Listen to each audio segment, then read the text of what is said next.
मधी संभाजीनगर परिसरामध्ये छत्रपती संभाजीनगर जिल्ह्यामध्ये काही घटना घडल्या.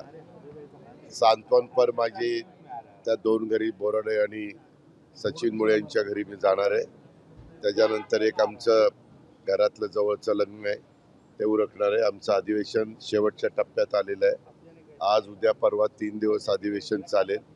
आज बहुतेक अंतिम आठवडा प्रस्तावावरची चर्चा आणि त्याला रिप्लाय होईल.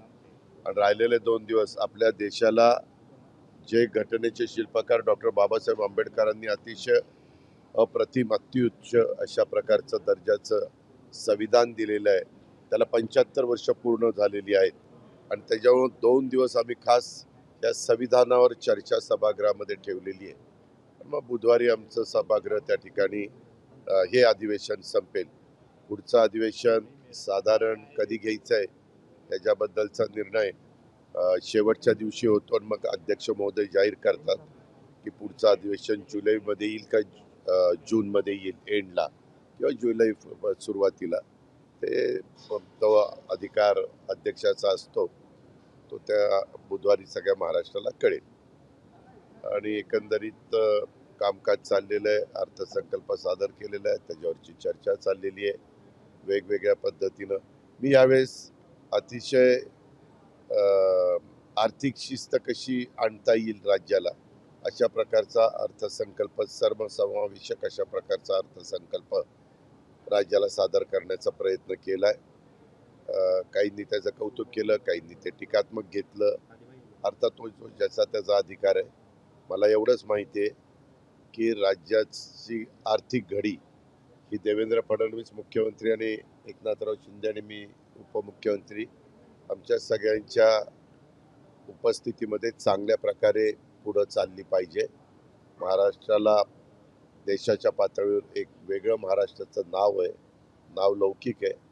तो तसाच पुढं कसा वाढेल याकरता आमचा प्रयत्न चालला आहे.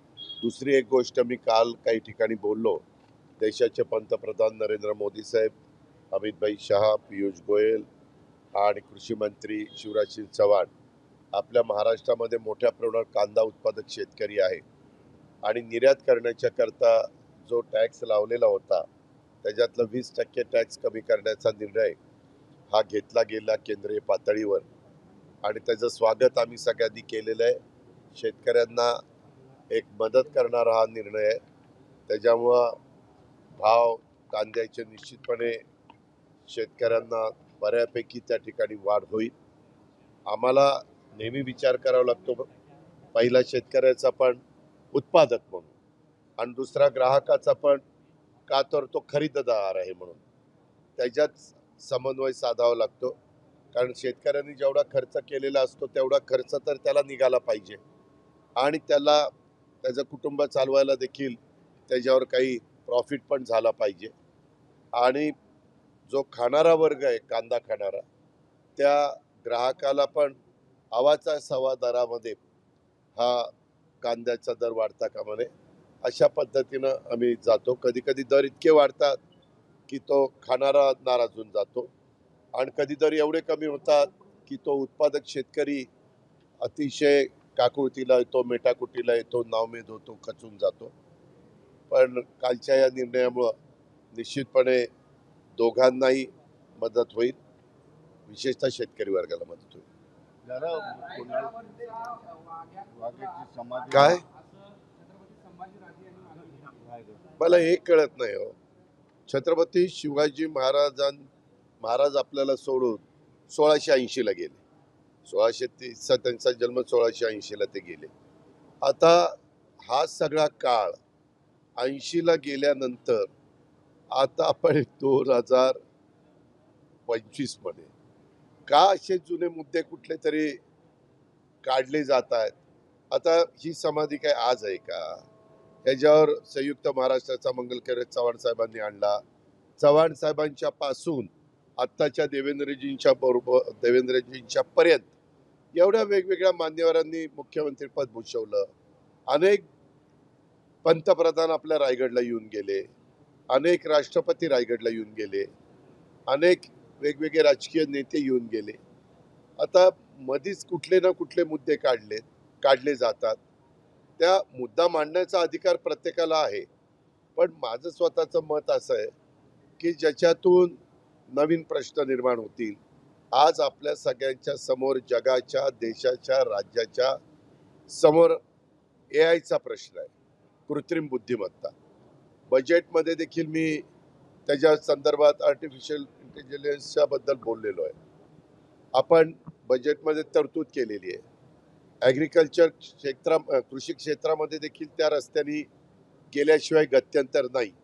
त्याशिवाय माझ्या शेतकऱ्याची पाण्याची बचत होऊ शकत नाही, खताची बचत होऊ शकत नाही, उत्पादन वाढ होऊ शकत नाही आणि जमिनीचा पोत पण चांगला राहू शकत नाही. हे असे अनेक कंगोरे त्याला आहेत. त्याच्यामुळे ह्या गोष्टीला आम्ही महत्त्व देतोय. त्याच्याकरता लवकर काही कॉन्फरन्स घेता येईल का? काही बाबतीमध्ये त्याचं संशोधन मोठ्या प्रमाणावर झालंय.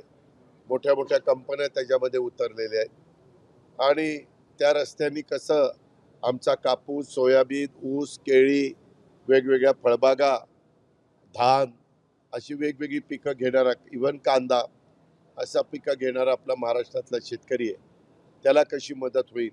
आणि त्याच्यातून हे जे आपल्याला ऐकावं लागतं, वाचायला मिळतं की बाबा शेतकऱ्यांनी इथं नावमेद होऊन आत्महत्या केली, त्यांनी आत्महत्येपासून त्याला परावृत्त करणं आणि त्याचं शेतीवाडी, त्याचं कुटुंब व्यवस्थितपणे चालेल आणि त्याच्या मुलाबाळांचं लग्न कार्य आणि शिक्षण व्यवस्थितपणे होईल, अशा या सगळ्या गोष्टी त्याच्यातनं भागवल्या जाऊ शकतात.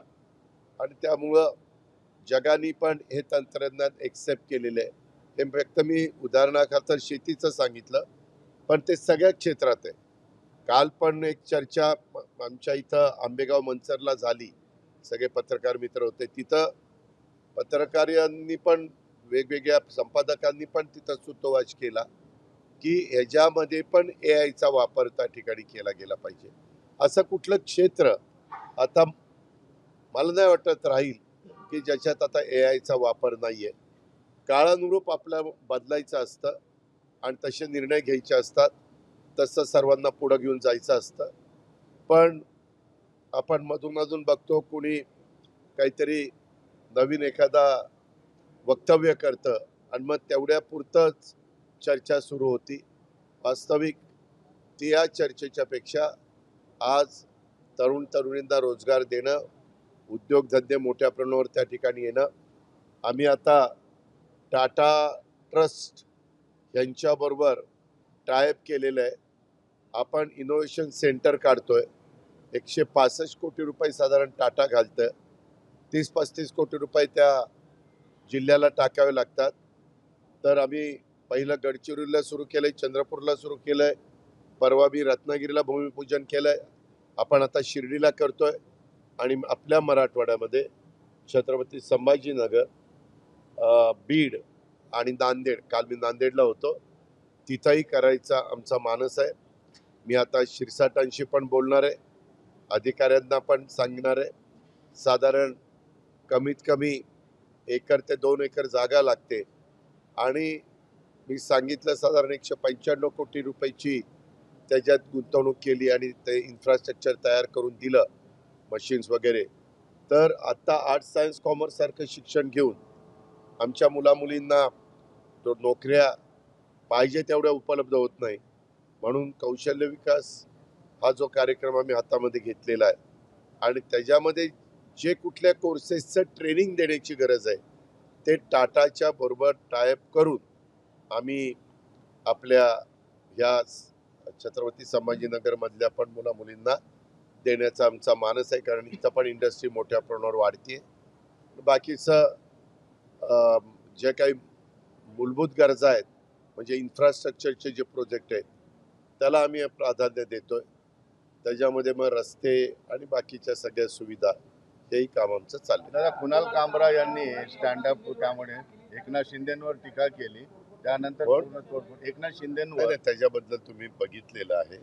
खरं तर कायदा, संविधान, नियम याच्या बाहेर कुणीच त्या ठिकाणी जाऊ नये.